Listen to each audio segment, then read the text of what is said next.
While there's no certainties in life, there are a few things people can generally count on, and one is that travellers heading north along the Pacific Highway from Newcastle during the Christmas New Year break will spend more time in the Port Stephens village of Karua than they had hoped due to traffic jams.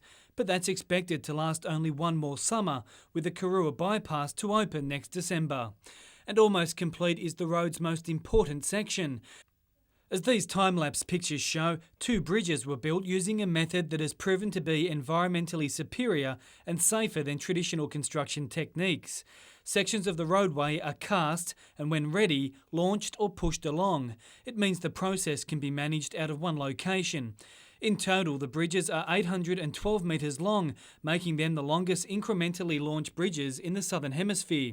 Construction of the bypass is ahead of schedule and part of a $2.2 billion Pacific Highway upgrade.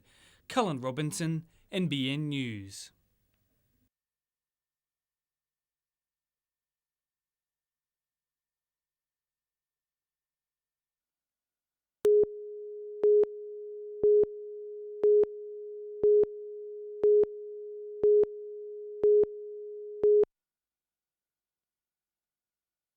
Early this winter, these teenagers embarked on an ambitious task to restore this 1961 triumph.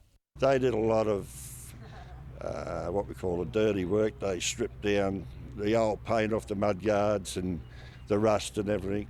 The project, run by the Windale PCYC, was particularly challenging for the boys who had no experience. It was hoped they would gain confidence and learn new skills over the 6 months. Today, their newfound talent was revealed, the shiny motorbike now restored to its former glory. It'll ride just as good as from when it was brand new. There's no reason why it won't. Before the project, most of the teenagers had been in trouble with the police. Some were involved in car theft, but they've now proved they're capable of putting their past behind them, and there's been a 100% reduction in crime. I haven't been in trouble with the cops or nothing since I've started the program, but before that I had a couple of incidents with the police. 15-year-old Josh has also credited the project for turning his life around. Since I started working on this project, I've got an apprenticeship out of it. And many of the others are beginning to realise their full potential. The bike will be auctioned early next year. Lyndall Derrick, NBN News.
Like many new developments, a proposal for a pearl farm at Port Stephens has not escaped its share of criticism.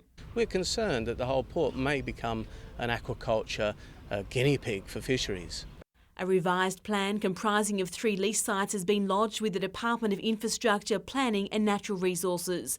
An environmental impact study has also been completed and addresses issues of navigation and water pollution.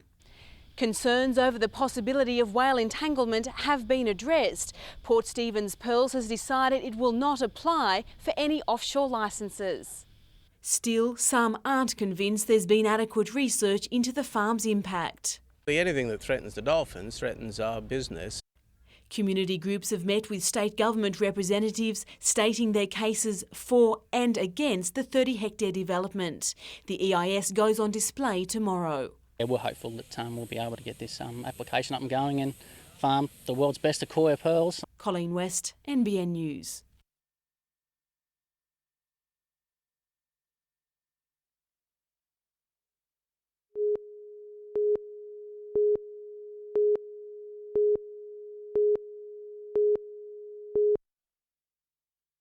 The calm before the storm for Blacksmiths Beach today. Tomorrow, the same strip of sand will be covered in the state's best surf life-saving competitors.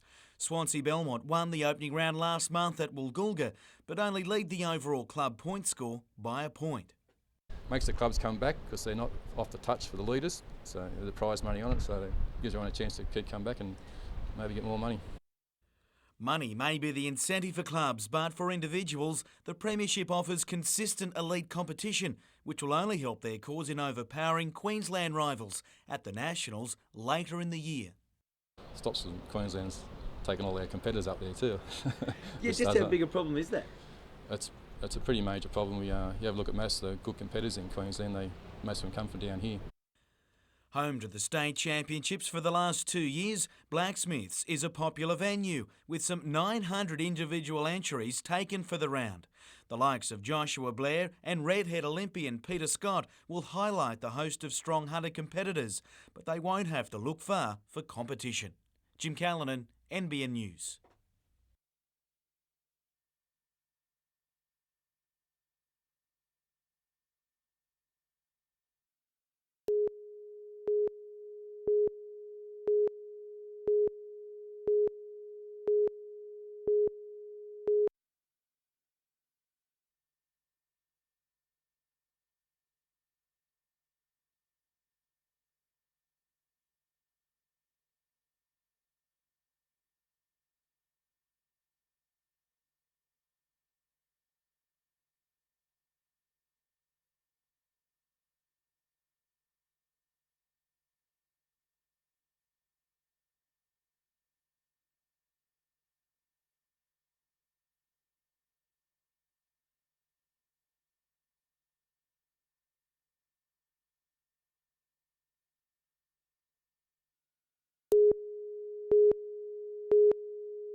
A new coach in the Pirates camp, an old face in the visitors, but Ben Melmoth's homecoming was anything but welcome early.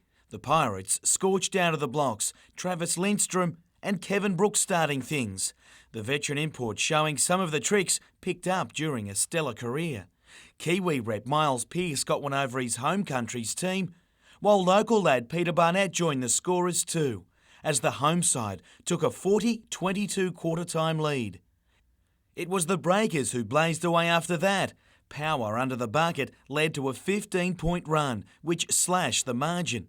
Some flashes of brilliance, but it was coming all too easy for the visitors who opened a lead. Shaking off injury, Mike Chappell was cleared late for both play and take-off. A range of Lindstrom long bombs kept the Pirates in touch. New Zealand, though, always had a reply. Turnovers and a lack of muscle in the middle proved the difference in a 3-point loss for Hunter.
These massive 40-year-old palm trees have been trucked in from the north coast.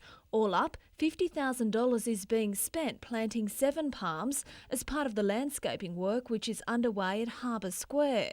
Situated between Crown Plaza and the boardwalk, the square has been dedicated to public space so everyone can enjoy the harbour. There'll be a lot of cafes, outdoor seating, a public art fountain feature. So very much a space for people to come and sit and talk and drink, and offices and business. So it's going to be a real jewel, a real centrepiece here that will be something that people can really get into and use. Harbour Square will also connect to the foreshore promenade. Both are expected to be completed early next year. Meanwhile, there's good news for inner-city motorists. Workshop Way, which runs through Honeysuckle, will reopen 1.5 weeks earlier than expected. Resurfacing of the road will begin tomorrow. Weather permitting, it will reopen for traffic on Wednesday. Lyndall Derrick, NBN News.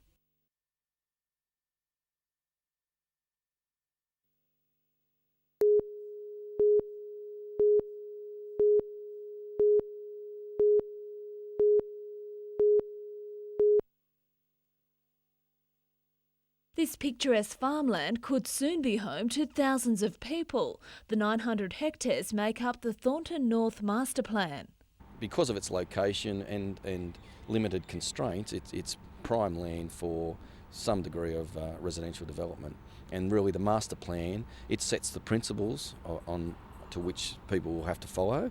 Land near Maitland is becoming highly sought after. It's one of the fastest growing inland cities in the state. Council says the master plan is designed to balance development, and once it's approved, it will then be up to individual landowners to submit rezoning applications. Thornton North is a fully planned area which provides for up to 9,500 people. So that will provide, we hope, for the next, say, 10 to 15 years.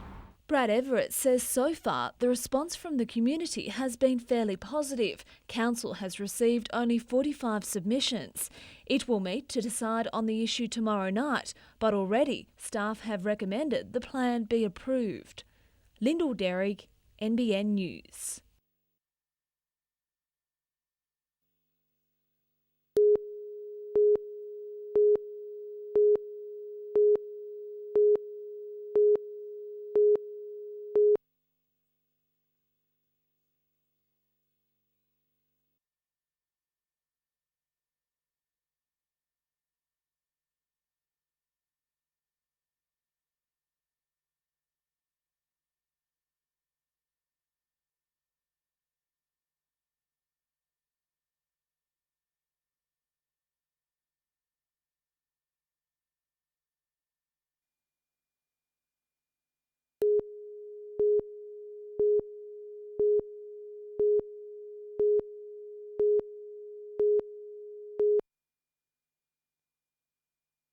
For a regional centre, Newcastle is outperforming major capital cities when it comes to innovation in biotechnology.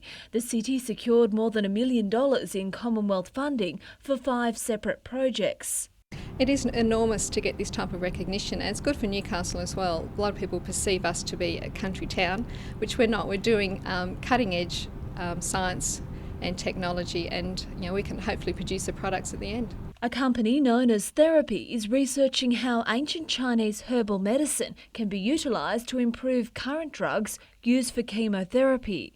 The whole aim is to end up with a better treatment for the patients, at the same time reducing the side effects that are associated with chemotherapy. Many of the city's biotechnology companies have been set up by a commercial arm of the University of Newcastle known as TUNRA.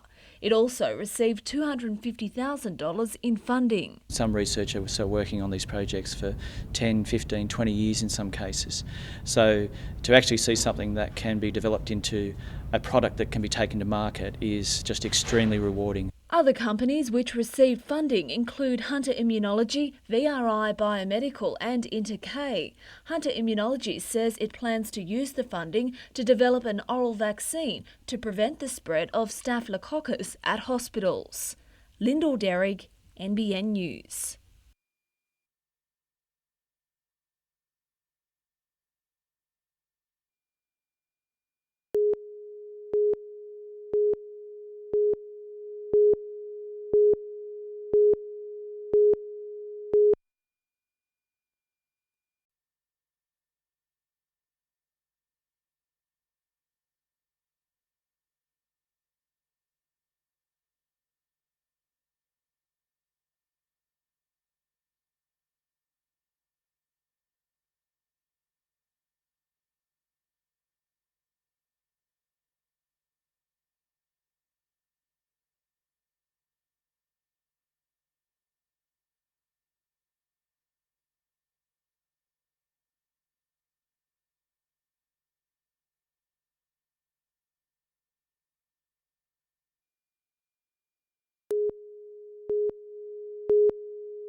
The Pirates always knew that Travis Lindstrom could stroke a basketball, but his sweet timing for the hoop in games had been limited until now. Against the Breakers, he dropped in a game-high 24 points in an effort that all but got the Pirates over the line. They were going in the other night. It felt good. My teammates were getting me the ball, and when you open, you got to shoot it. The former University of Hawaii player knows all about taking opportunities. His increased court time came after captain Matt Shanahan was injured. When Matty went down, I was like, here's what you've been waiting for. And you hate to see a teammate go down, and he's a friend also, you know, but when you do get your chance, you got to take it. They'll both be leading the way against the Sydney Kings on Friday night, with the skipper declaring himself fit as he chooses to play through the pain. I'm an impatient player, I guess. That's the first time it's happened to me in 10 years that I've had to deal with injury, missing games. So the foot feels all right, so I'll be ready to go on Friday. And the return of former King Michael Kingma from injury can only help. He looks very good, but we'll see how he pulls up after today's training.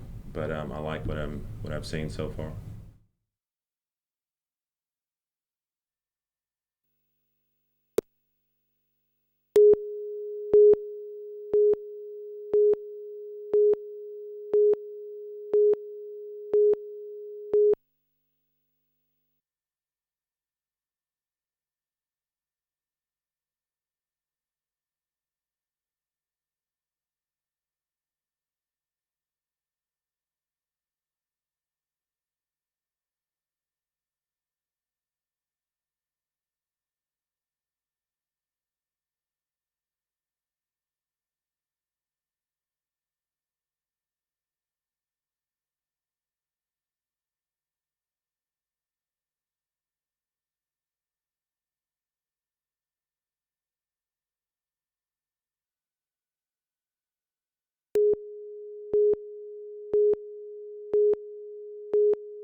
This may look like any other historic building in Morpeth, but it was once a bakery owned by David Arnott in 1862. Now history is repeating itself. Stephen Arnott has bought the premises. He's setting up a bakery, following in the footsteps of his ancestors.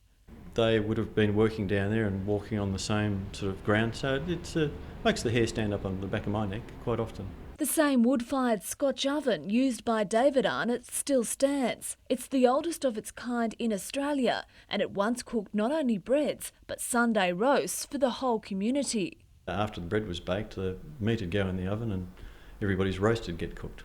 Stephen is the great-great-great-grandson of William Arnott, whose products became a household favourite. But despite Stephen's famous family knowledge of bread and biscuits, he and his wife Alison will sell sourdough bread, cooked the same way as in the 1860s before yeast was used. We're using flour, salt and water and nothing else, no additives. It's just the old product brought back. And eventually the public will be able to visit the historic oven for free. We're going to restore the oven, bring it back to working condition. The bakery will open in the next 2 weeks. Lyndall Derrick, NBN News.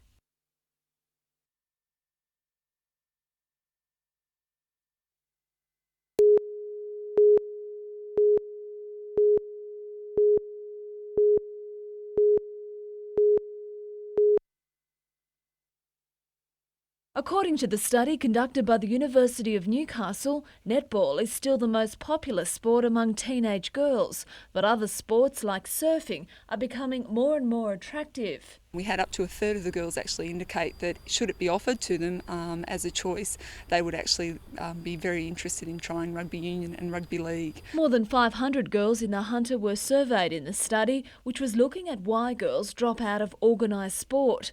The main reasons were they had other alternatives to keep fit.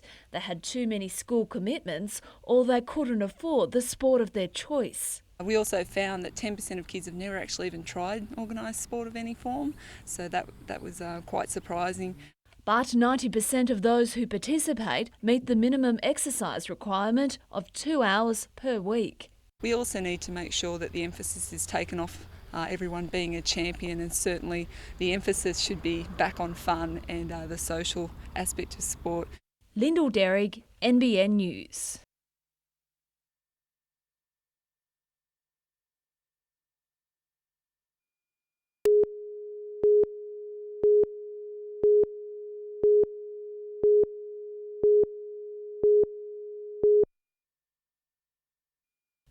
Work is well underway at the site of the new park off Hannell Street, with construction to be finished by about February next year. This is the Tree of Knowledge Park, being extended from the original small semicircle around the tree right out now to the harbour, including 1 hectare of land, which is around 2 football fields. The park has the harbour on one side and the historic tree on the other. It's seen as a tree that people have often met and discussed and talked and thought, and called the Tree of Knowledge Park quite aptly, I think. And if we can draw that tree into our promenade and into the waterfront, that would be fantastic. Meantime, a group called the Friends of Honeysuckle, who dislike most things about it, is going down kicking and screaming about plans for several more large buildings at the eastern end of the site. We just feel enough is enough. We've seen the sort of developments that have gone ahead in Honeysuckle over the recent years, and they are just not the standard which we were promised when the whole Honeysuckle thing came to the fore. The group says the state government can't be trusted as the consent authority. We felt for a long time that any development on Honeysuckle should go back to Newcastle City Council for approval. Paul Lobb, NBN News.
Captain Robbie Middleby was all smiles after an enforced 2-week layoff, but it took a while for the home side to get going. Mark Wilson coming close. But the first came from long range, with a Mitchell Johnson missile, leaving debut Kings keeper Tamati Williams stranded. A few nervous moments for Newcastle before half-time as the Kiwis found a little momentum before the break. Some brave work from John Perosh and Josh Mitchell ensured United took the lead to half-time, but the big keeper's effort came at a cost. Injuring his knee, Perosh would play on. However, it's the surgeon's knife he'll greet sometime this week. Craig Deans knows all about knee dramas, but now fit again, the new recruit headed home his first goal for Newcastle. That's when the game really opened up as the Kings chased the match, only to leave themselves exposed at the back. Better execution, and it could well have been a bigger winning margin, but the 3 competition points were the most important things. It seems as though we need something special at the moment to sort of get it kick-started, and it certainly took that again tonight from Jono.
First, the good news, then the happy homecoming.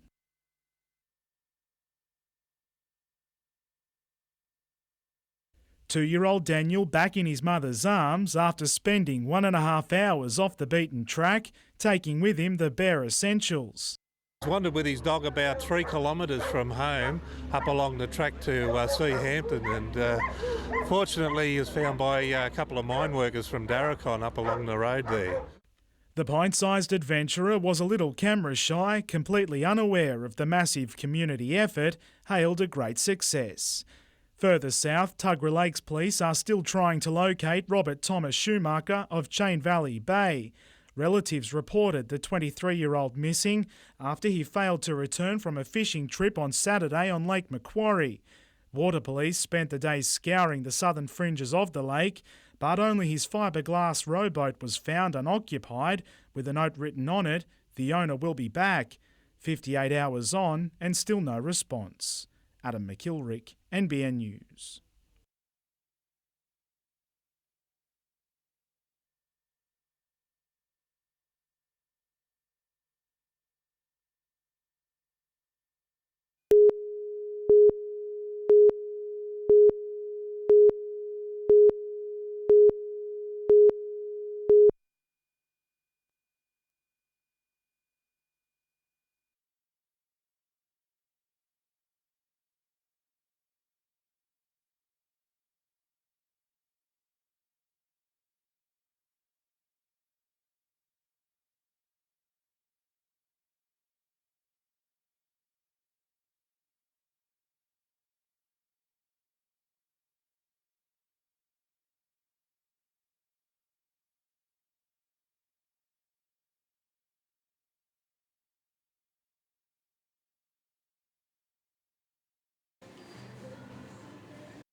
The Wright brothers may have found this all very amusing, people of the computer age trying to emulate the past.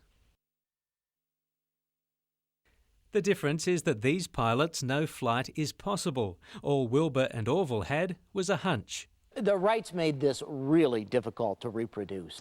Dozens of flyers from around the world have come to Kitty Hawk in North Carolina to do just that. What better story is there?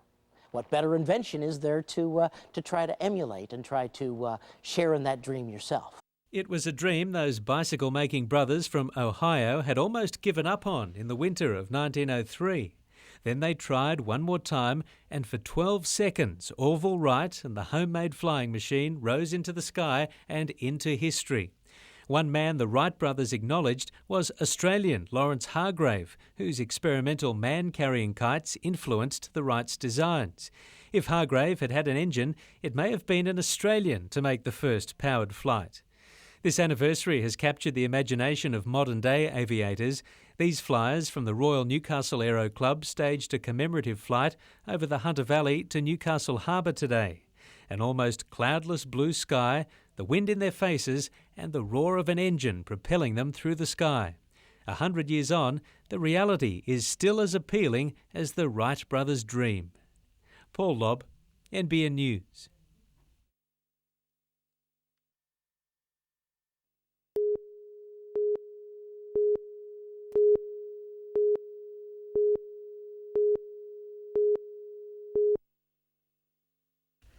Residents of the Hamilton South public housing estate are fighting back against antisocial behaviour and crime.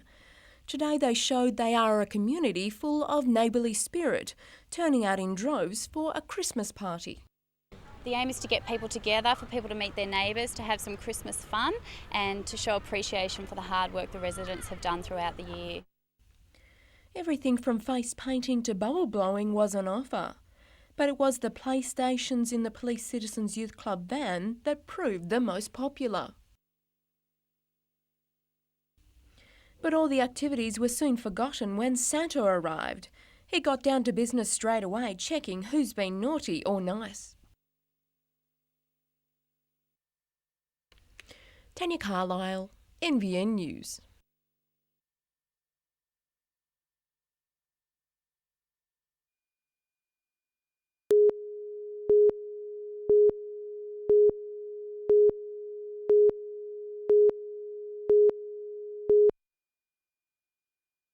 Just a few weeks ago, number 15 James Street at Merewether looked just like most of the other older-style homes in the neighbourhood.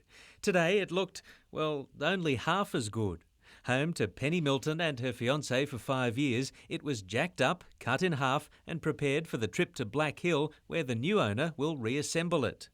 We decided we wanted to rebuild. It was quite expensive to demolish, and we had heard that you could sell a house, so we put it in the paper and sold it. Instead of paying $10,000 to have the old house demolished, Penny sold the home for $4,000, with the removal costs being paid for by the new owner, leaving Penny and hubby-to-be financially in front. The couple always thought the loo at the back of their house was a bit small. Today it was given a new label. Yeah, it was a little unusual. It was a bit sad to see it cut in half, but at least we know that it's still going to be used rather than demolished. I think that would have been a lot harder to watch. There's no doubt that Merewether is a suburb on the move, but this is taking things a little further. Paul Lobb, NBN News.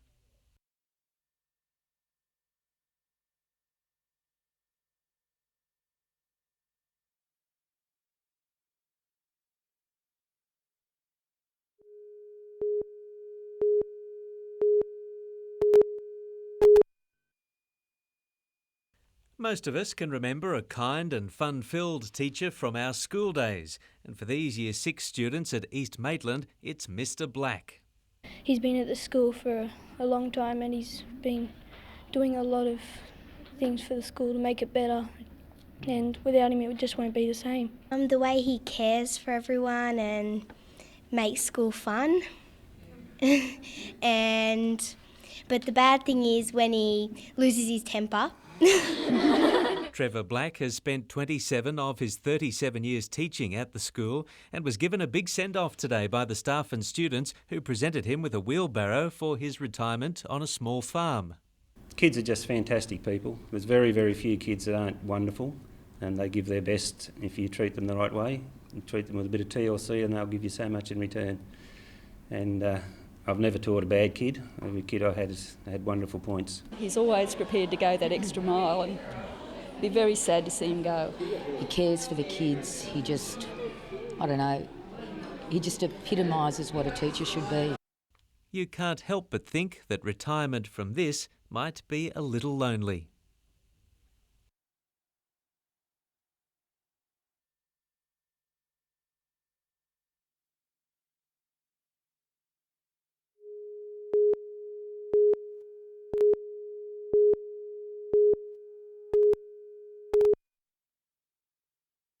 Just imagine living in a country which has been torn apart by civil war, where you could be forced to fight or risk being killed.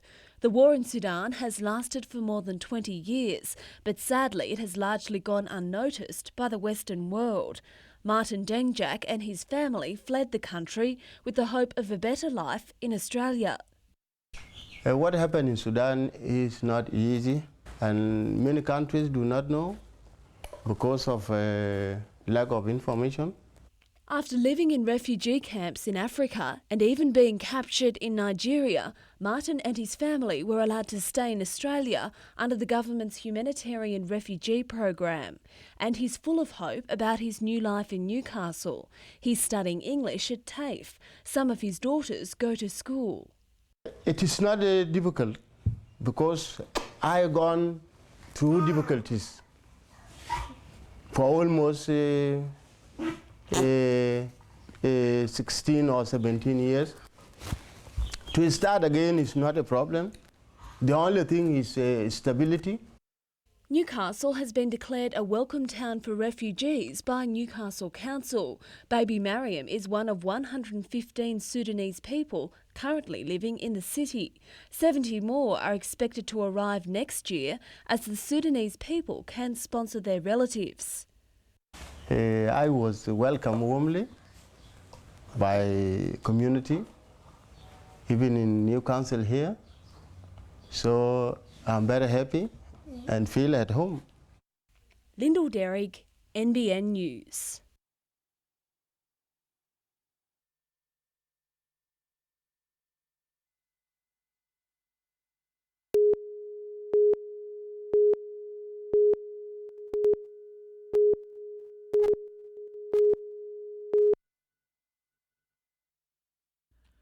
No jet lag for the visitors as they got away to the perfect start. Michael Kasija tapping in for a 1-goal lead after 7 minutes.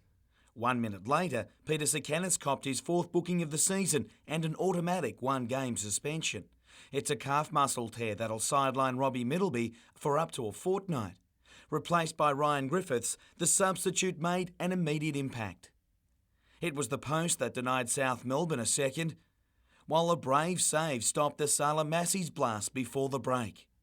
The Fijians' luck didn't change after half-time, nor did Adam Griffiths, injuring his knee as the game took a nasty turn. His brother continued to trouble the visitors, beating a number of defenders with a cross that looked certain to end in the net, but the shot squeezed just wide. The hit and niggle continued and soon spilled over, but South had the last laugh, winning 1-0.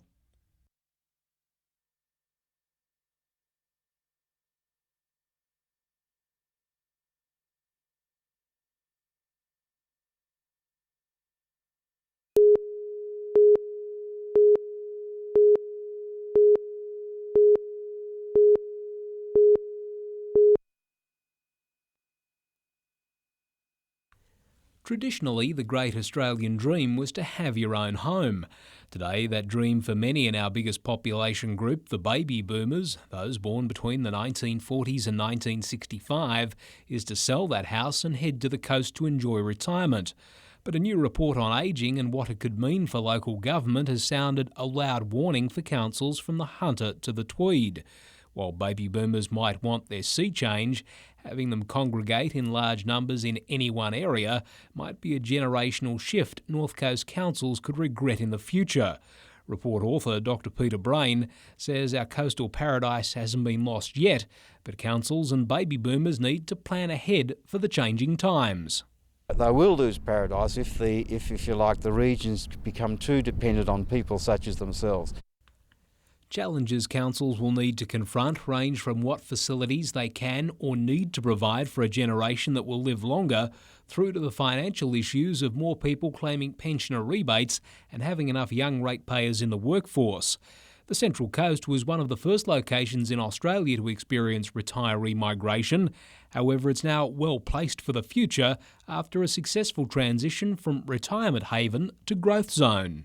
What's transformed the Central Coast, the fact that it is in reasonable commuting distance to Sydney. So what's happened, the rising house prices have pushed a lot of the young working age ranges into the Central Coast and commuting to Sydney. In addition to having livable communities, councils have been told the keys to a strong future are steady population growth and average levels of unemployment. A diversified economy which doesn't rely heavily on either primary production or the retail sector, but backed by strong education and training facilities will also be important. Areas already rated a chance of success include Ballina, Byron Bay, Port Macquarie, Taree, Cessnock and Maitland. Which generally do have those business centre and university locations, also have potential. So yes, there'll be nodes developing along the northern coast which will drive the whole region's growth. Tomorrow night we'll see how councils are coping with the influx of retirees to the mid-north coast. Gary Blair, NBN News.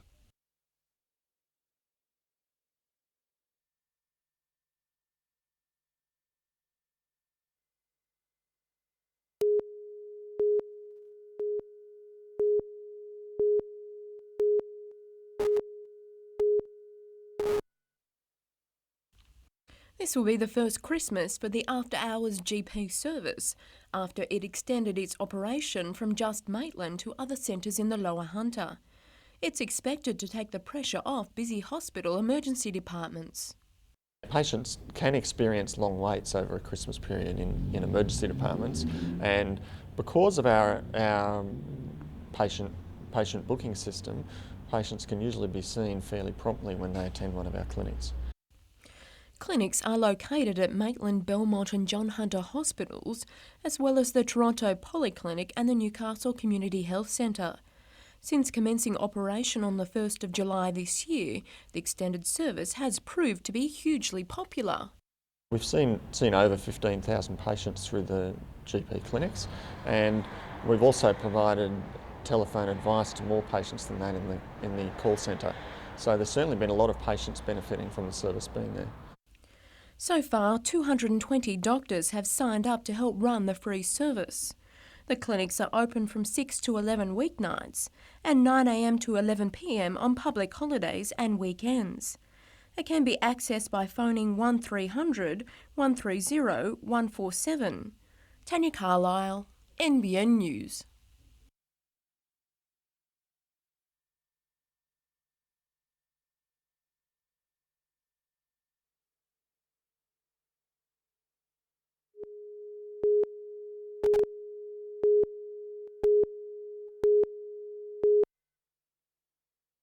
Wheelhouse made a welcome return to training this morning, still getting over an injured ankle, but his recovery could come quicker than expected.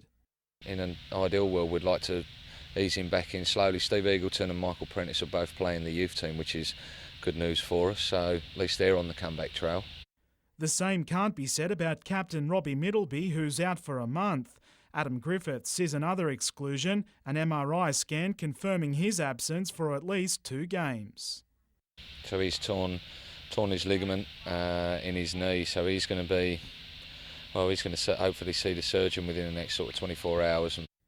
For the others, they can rest a little easier. Playing on Sunday night instead of Friday, it's an extra 2 days to recoup after last weekend's doubleheader.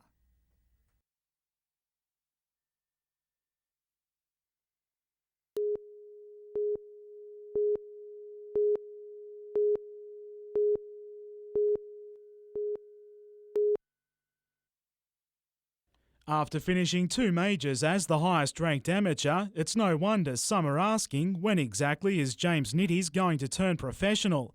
But like many inquiries fielded by the 21-year-old and his longtime friend and counterpart Nick Flanagan, that's the $64,000 question. It's just best us saying that we're going to turn pro at some stage next year, and then when we turn pro, people aren't, disappointed if we turn too early or too late. Home for now, the Cardiff-based golfer will play alongside Nathan Green in the upcoming New Zealand Open in early January. Green, who is ranked 13th on the Australasian Order of Merit, finished last week's Open at 4 under. Not good enough to grab a US Tour card, but it's a start. But now I've still got the opportunity to play the nationwide tour next year, which can lead to bigger and better things, and if I play really well, maybe even a main tour card for the following year. Adam McKilrick, NBN News.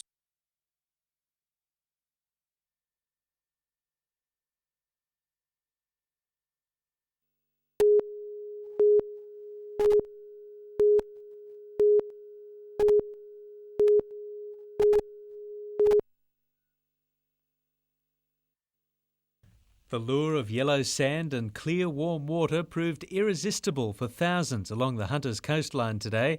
All those brand new bodyboards, board shorts and beach towels were given a good workout, and beachgoers were cooled by a steady southerly wind. There were some urgent moments as a small child was reported missing at Nobby's. The child was found, but lifeguards have urged parents to keep an eye on their kids, especially at Christmas when beaches are busier. Just offshore, the crew of this 8-metre motor cruiser ran into trouble. En route from Sydney to Nelson Bay, the vessel's hydraulic steering broke off Newcastle. The boat was towed into the harbour by the water police. Keen Lord of the Rings fans began queuing from 7 this morning to see good battle evil in the final instalment of the trilogy, The Return of the King. Today's 9 sessions at Greater Union's Glendale cinemas were all sold out. And bargain hunters were out in force on the Central Coast today, but hunter shoppers will have to wait till tomorrow for the post-Christmas sales.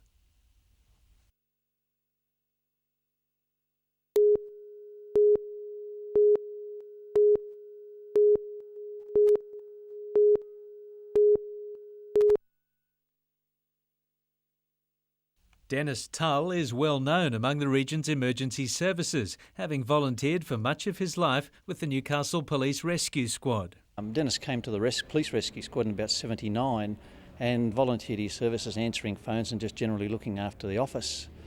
Dennis stayed with us, giving his time for nothing. He drove his own vehicle down, he stayed all day, provided his own lunch and went home. Helped to the helicopter by his brother Ron, the Westpac rescue crew prepared Shaky for the flight of a lifetime.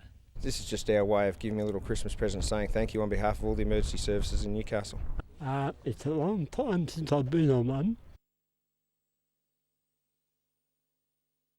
It was a big day out from the nursing home where Dennis now lives.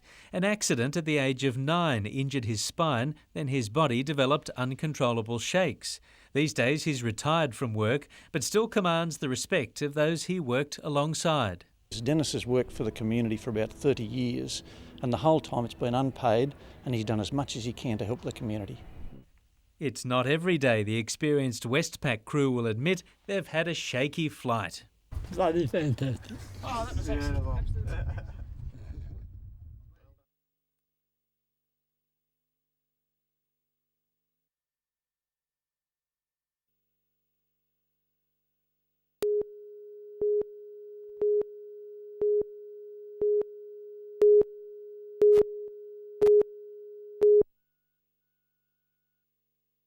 The annual pilgrimage north turned into a frustrating ordeal for motorists. Traffic was banked up for more than 12 kilometres south of Karua.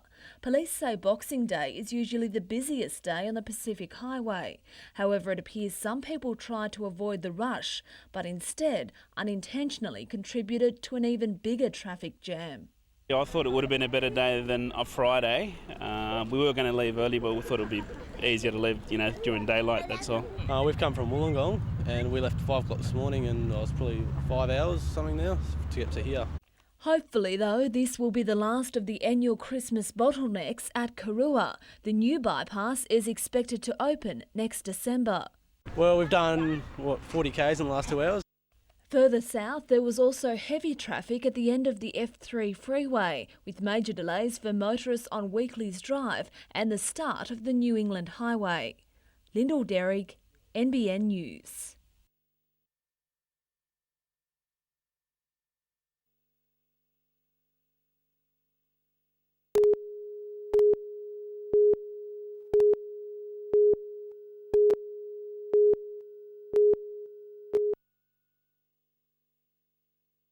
The Southland Colliery produces 8,000 tonnes of coal every day, but production has ground to a standstill since a fire began in an old mine last Tuesday. It's burning 8 kilometres underground in a series of tunnels. Today, specialist equipment was brought in to extinguish the blaze. We've got our safety people involved, and we'll do everything that we can to work with the company to ensure that we get over this hurdle. Management from the mine confirmed it will be closed for at least several weeks. It will make an application to the Industrial Relations Commission on Monday, so its 200 workers will be forced to take extended leave. The union says while it's concerned about job security, workers' safety must come first. We've got to look at the long-term job security potential for the guys, but we're not going to put that at risk for anybody's safety. So it's a matter that we're going to have to work our way through over the next few days. If the fire continues to burn, resulting in lost revenue, the CFMEU says it fears the long-term future of the mine could be put in jeopardy.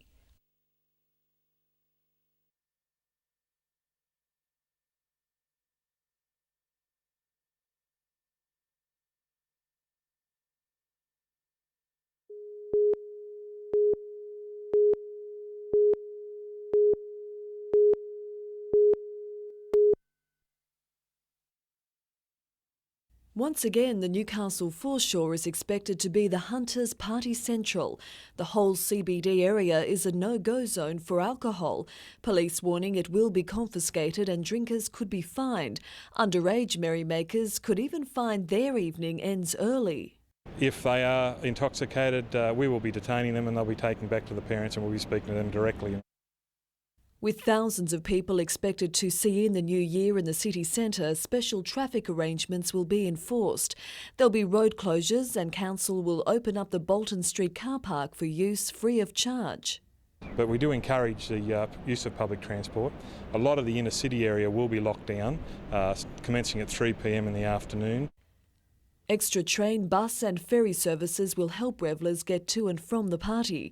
Free festivities will get underway from 6 on the foreshore, with fireworks at 9 and midnight. At Lake Macquarie, celebrations at Warners Bay are also expected to attract big crowds. A free concert kicks off at 8 o'clock.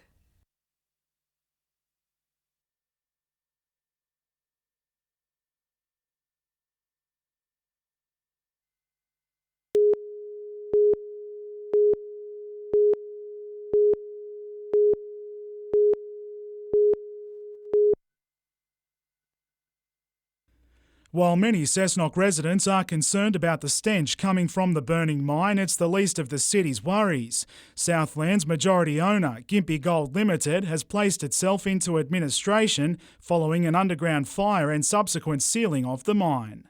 None of us want to see the end of that mine. We all want to have a future there. Mine management is remaining tight-lipped about the immediate future of the site, with some 200 jobs now in the hands of administrators. 10% stakeholder and mine contractor Tees says it will work with the administrators to secure the mine and assess the extent of damage. The administrators also gave the CFMEU an undertaking today that they haven't given up on the mine's potential. There is a large quantity of coal still there. If the fire is contained and extinguished, then maybe we can look at reopening the mine under either different ownership or the same ownership. But for most of the employees, there's been little choice but to take annual leave while the area is stabilised, and that could be extended, leaving many off work and without pay. Adam McIlrick, NBN News.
There's plenty of times this season United coach Ian Crook would love to have put up the gone fishing sign, but given his side's luck at the moment, he probably wouldn't catch anything. With his team under mounting pressure to reach the finals, he decided to take them as far away from the soccer field as possible. Sometimes it's frustrating, sometimes you take it out on each other, and this way we can sort of relax and enjoy each other's company.